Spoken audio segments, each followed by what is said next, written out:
कभी ऐसा महसूस हुआ है कि कुछ जगहें सिर्फ जमीन का टुकड़ा नहीं होती, मतलब वो हमारी जिंदगी का, हमारी यादों का एक हिस्सा बन जाती हैं। जैसे कोई पुराना घर, नदी का कोई किनारा या किसी शहर की कोई जानी पहचानी गली। ये सिर्फ लोकेशंस नहीं है, बल्कि ये एहसास हैं। तो आज हम इसी गहरे जुड़ाव के पीछे की भावनाओं को समझेंगे, खास तौर पर भारत के संदर्भ में। तो सवाल यही उठता है कि आखिर ऐसा होता क्यों है? क्यों कुछ जगहें हमारे लिए इतनी ज्यादा मायने रखती हैं कि वो हमारी पहचान का ही एक हिस्सा बन जाती हैं? ये सवाल ही हमें भूगोल के एक बहुत ही दिलचस्प और मानवीय पहलू की तरफ ले जाता है। और इसी सवाल का जवाब हमें मिलता है मानवतावादी भूगोल या ह्यूमनिस्टिक ज्योग्राफी में। ये भूगोल को सिर्फ नक्शों और आंकड़ों से कहीं आगे ले जाकर देखता है। इसका मेन फोकस इंसानों और जगहों के बीच के गहरे इमोशनल रिश्तों को समझने पर होता है। पता है, इस खास तरह के इमोशनल रिश्ते के लिए एक बहुत ही सुंदर शब्द भी है। इसे कहते हैं टोपोफिलिया।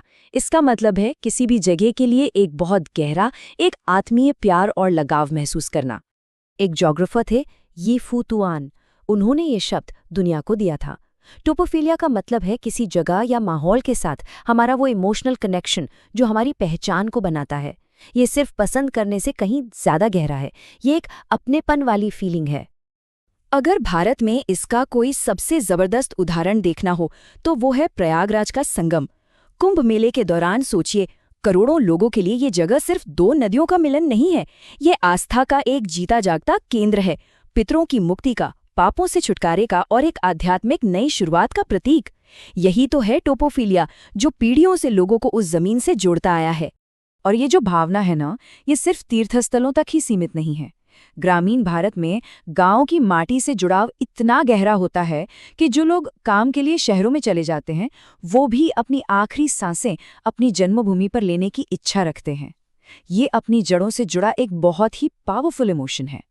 तो सवाल ये उठता है कि ये इतना गहरा कनेक्शन, ये जुड़ाव आखिर बनता कैसे है?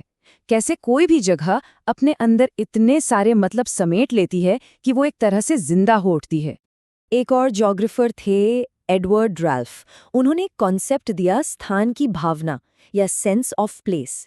इसके मुताबिक जगह सिर्फ एक डॉट ऑन द मैप नहीं है, बल्कि वो अनुभवों से बने मतलब के सेंटर होती हैं। गांव की हर गली, हर पुराना पेड़, हर मंदिर, सब अपने अंदर एक कहानी और एक सामूहिक याद समेटे होते हैं। और इसीलिए तो कहते हैं ना कि भारतीय गांवों में भारत की आत्मा बसती है।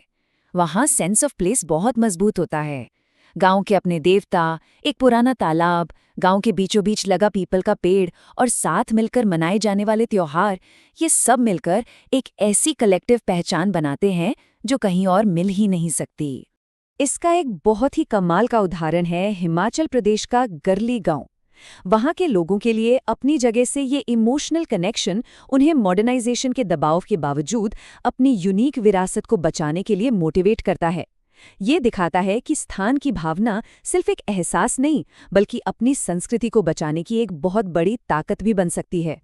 अब ये जो स्थान की भावना है, वो दो बहुत ही पर्सनल और पावरफुल आइडियाज में सबसे ज्यादा दिखती है, घर और यात्रा।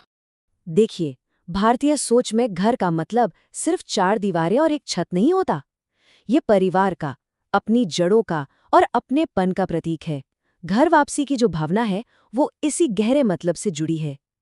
ठीक वैसे ही यात्रा का मतलब सिर्फ घूमना फिरना नहीं है। चार धाम जैसी तीर्थ यात्राएं असल में एक आध्यात्मिक खोज है, खुद को जानने का एक सफर। और घर की ये भावना कितनी ताकतवर हो सकती है, इसका अंदाजा बंटवारे के दर्द से लगाया जा सकता है। उस समय विस्थापित हुए लाखों लोगों के लिए जो घर पीछे छूट गया, उसकी यादें ही टोपोफिलिया का जरिया बन गई, जबकि अपने नई जगहों पर उन्हें अक्सर अपनेपन की कमी या स्थानहीनता महसूस होती थी। इसी से जुड़ा एक और बहुत ही दिलचस्प कॉन्सेप्ट है, जिसे एक और ज्योग्राफर एन बटमर ने जीवन जगत या लाइफ वर्ल्ड कहा। ये हमारी रोजमर्रा की दुनिया है, जिसे हम दिल से महसूस करते हैं, जिसे हम अपने अनुभव, परंपरा और भावनाओं के चश्मे से देखते हैं, ना कि सिर्फ साइंटिफिक फैक्ट से समझते हैं। इसे ऐसे समझिए, एक भारतीय किसान के लिए उसका जीवन जगत क्या है? वो मौसम विभाग के चार्ट्स और डेटा नहीं है, बल्कि खेतों के साथ, नदी के साथ, बदलते मौसम और त्योहारों के साथ उसका वो महसूस किया हुआ, जिया हुआ रिश्ता है। यही उसका असल जीवन जगत है, जो उसकी दुनिया को मतलब देता है। लेकिन आज के ज़माने में एक बिल्कुल उल्टी और थोड़ी चिंताजनक चीज़ भी हो रही है। ये जगहों की यूनिक पहचान के लिए एक संकट की तरह है, और वो है स्थानहीनता, यानी जगहों का अपनी पहचान खो देना। ये फर्क जमीन आसमान का है। एक तरफ है स्थान की भावना, जो किसी गांव के अनोखे देवता या सदियों पुराने पीपल के पेड़ से बनती है, और दूसरी तरफ है स्थानहीनता, एक जैसे दिखने वाले शॉपिंग मॉल और चेन होटल, जो कहीं भी हो सकते हैं और जिनकी अपनी कोई अलग पहचान या कहानी नहीं होती। और ये चीज़ हमें आज के भारत में बहुत साफ दिख रही है। तेजी से होते शहरीकरण की वजह से दिल्ली, मुंबई और बेंगलुरु जैसे बड़े शहरों में ऐसे इलाके बन रहे हैं जो एक दूसरे की कॉपी लगते हैं। मतलब वो इतने एक जैसे लगते हैं कि कई बार पता ही नहीं चलता कि ये दिल्ली है, मुंबई या बेंगलुरु। इससे न सिर्फ उन शहरों की अपनी यूनिक कल्चरल पहचान कमजोर पड़ती है, बल्कि लोगों का अपनी जगह से वो इमोशनल कनेक्शन भी घटता है। अच्छा, तो ये सारे जो कॉन्सेप्ट्स हैं, भले ही ये वेस्ट में पॉपुलर हुए हों, लेकिन भारत में इनकी जड़ें और इनका अध्ययन बहुत ही गहरा है। चलिए देखते हैं कि भारतीय संदर्भ में इस नज़रिए को कैसे अपनाया गया है। जैसे एक जाने माने भारतीय स्कॉलर हैं राणा पीवी सिंह। वो काशी यानी वाराणसी जैसे शहरों पर काम करते हैं। वो वहाँ के जीनस लोकाई को समझने की कोशिश करते हैं। इसका सीधा सा मतलब है स्थान की आत्मा, मतलब उस जगह की अपनी रूह, अपनी पहचान। काशी में आध्यात्मिक, सामाजिक और सांस्कृतिक, मतलब उस जगह से ऐसे जुड़े हैं कि उन्हें अलग किया ही नहीं जा सकता। तो भारतीय स्कॉलर्स जो हैं वो इस फील्ड को और भी अमीर बनाते हैं।